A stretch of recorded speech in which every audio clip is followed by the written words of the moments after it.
The wall speaks. Deep beneath the sands, archaeologists uncovered a sealed chamber, untouched for thousands of years. At its heart stood a smooth sandstone wall, covered in intricate hieroglyphs. But one thing was strange: the symbols weren't carved, they were moving. Dr. Keller laughed it off. Heat distortion, he said. That night, he stayed alone to document them. At 2:14 a.m., his recorder picked up whispering.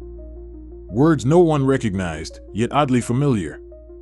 The next morning, the others found his flashlight still glowing, pointed at the wall. But Keller was gone. On the stone surface, a new figure had appeared, a man, arms raised in terror, mouth open mid-scream. His name was etched below, in modern English. The Collector's Helmets. In a quiet corner of the War Museum sat a glass case labeled The Silent Watchers. Inside, a dozen helmets, each from a different era: Roman, Viking, Samurai, World War I. No one knew who donated them. Every night, the security feed would glitch between 3 o'clock and 3:02 a.m. Nothing ever seemed amiss until the janitor vanished. They found his mop and cart abandoned near the exhibit. The case, once sealed, was open. And now, 13 helmets sat inside. The 13th? A modern maintenance cap. And under the Viking helm, faint moisture shimmered, like breath on the inside of the visor. Rootbound. When Ellie moved into the old cottage, the garden was completely overgrown. Twisted vines, blackened flowers, roots like claws. She hacked it all down, planted fresh roses, daisies, and lavender. That night, she heard rustling outside her window. Soft, scraping sounds against the glass. In the morning, her new plants were gone. In their place stood the same gnarled vines and dead flowers she had ripped out. She destroyed them again. Burned them this time. The next night, the sounds grew louder, shuffling, scratching, almost like whispers. By dawn, the garden had regrown, more twisted and thick than before, reaching toward the cottage walls. Pinned to her door was a single blackened rose, with a note tied to its stem. You live here now. So do we. The Hollow Wall. Part 1. I heard knocking. The victim, it started 2 nights ago. Knocking at 3:12 a.m. Every night, exactly then. Not at the front door. From inside the walls. I told myself it was pipes, rodents, dreams. But last night, I knocked back. It knocked twice in reply. I barely slept.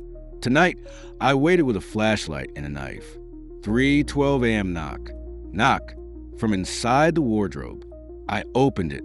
Nothing. Then I heard breathing. Right behind me. The Hollow Wall. Part 2. He chose me first. The perpetrator. I watched him for weeks. Quiet type. Always alone. Living on the edge of town. Perfect. He heard the knocking. They always do. The sound drives them mad. Makes them open doors they shouldn't. That's when I stepped through. He turned just in time. Saw my face. That was sloppy. He wasn't supposed to scream. But that's okay. The next one won't. And I already picked her. The Hollow Wall. Part 3. The Door That Shouldn't Open. The Detective. I've seen my share of strange deaths. But this one, the victim's face was frozen in terror. No sign of struggle. No forced entry. But the back of the wardrobe was missing, as if it had been walked through. Neighbors reported hearing tapping sounds at night. I set up surveillance in the house next door. Nothing, until 3:12 a.m. The camera glitched, and from the hallway, I heard a knock, just once, behind the coat closet, and then... Ashkeeper. The village offered its tribute like always: gold, livestock, even their finest wines, left in a circle of blackened stone. High in the mountains, the dragon never came down, but it watched. One year, the tribute stopped. The mines had run dry, so they sent a child instead. She returned the next morning, untouched, unharmed, smiling. They celebrated, thinking the dragon had shown mercy. But then came the dreams. visions of endless fire, teeth, wings that blotted out the sky, and the girl's voice whispering, "He's inside me now." At night, her eyes glowed faintly, and the smell of smoke never quite left her skin. The dragon never needed the gold. It wanted a vessel. Below the surface, no one ever swam near the Bellrock Trench. Fishermen said the sea screamed there at night, low, mournful wails that echoed through the waves. Marine biologist Dana didn't believe in ghosts. She believed in data. So she dove. The water grew darker, heavier. Her depth gauge spun wildly. Then silence. Not even her own breathing echoed. And there it was, a shape rising from the trench. Massive, human-shaped, eyes like deep-sea lights. It didn't swim. It watched. Dana panicked, shooting back to the surface, only to find her boat drifting empty. Her crew gone, radio dead, but her camera kept recording. Back on shore, they found the footage. All 3 hours of it. She never resurfaced in the video. Just a whisper, caught at the end. "Don't follow the light." The Lantern Man. In the village of Drowse Hollow, they warn children, if you see a lantern swinging in the woods, don't follow it. But curiosity has a way of eating at you. One misty evening, young Thomas saw it, a small, flickering light weaving between the trees. It looked almost friendly, almost human. He chased after it, laughing, deeper into the fog. The villagers searched for him for days, but Thomas was never found. Sometimes, on cold nights, people see two lanterns now, dancing together in the mist. And if you listen closely, you can hear faint laughter and another voice calling for help. Locker 93. No one used Locker 93. It sat at the end of the oldest hallway, paint peeling, number barely visible. They said a student once died there, trapped during a fire drill gone wrong. Ever since, strange things happened when anyone tried to open it. Anna didn't believe the stories. One day after class, on a dare, she twisted the rusted combination dial. It clicked open. Inside was nothing but an old mirror, and her reflection, smiling, even though she wasn't. The lights above flickered. Her reflection tilted its head, then raised its hand. Anna didn't. She slammed the locker shut, heart pounding. But when she turned to leave, all the other lockers were gone. Just rows and rows of 93s. And every one, slowly creaking open. The Last Smile. Everyone loved Mr. Penley's smile, warm, constant, comforting. He was the kind of teacher who made the classroom feel safe. So when he died unexpectedly, the whole school grieved. His portrait was hung in the hallway, still smiling. Weeks later, students began saying the smile looked wider, sharper, like it was changing. One girl swore she saw his lips move. Another claimed the eyes followed her. Then a teacher disappeared, last seen locking up for the night.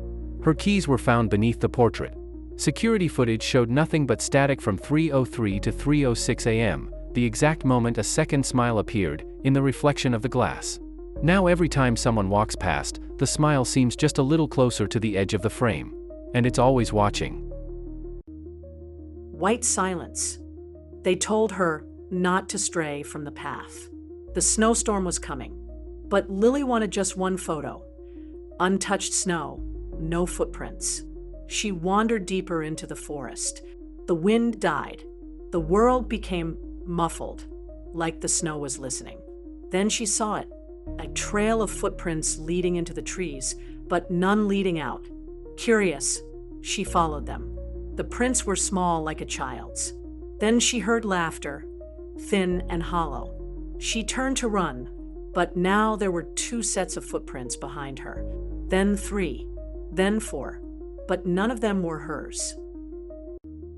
The Drowned One. Fishermen spoke of her first. Long black hair, lips like coral, eyes like tide pools. They called her a mermaid, lured by her song. But the boats never returned. Divers found the wrecks, split hulls, claw marks in steel, and bones, always the bones. One survivor washed ashore, skin bloated, lungs full of seawater, whispering. She smiled at me. Then she screamed. Now, the coast is quieter. No birds. No waves. Just stillness. And sometimes, if you're alone on the beach, you'll see her silhouette on the rocks, singing to the sea. She doesn't want to be part of your world. She wants to drag you into hers. The hollow horn. They found it in the forest, where nothing grew, pale as moonlight, silent as mist, standing still in a ring of rotted trees. A unicorn.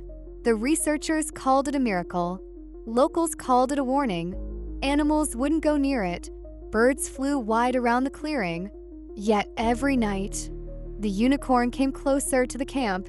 One morning, only bones remained of the lead scientist, picked clean, horn-shaped punctures through his skull. Then another vanished, and another. Someone finally ran tests on the creature's horn. It wasn't bone, it was tooth, hollow and sharp. They say it doesn't run or gallop, it just appears.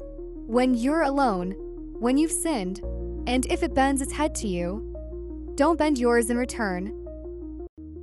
The phoenix that never died. Every 100 years, the fire comes. Not wildfire, not war.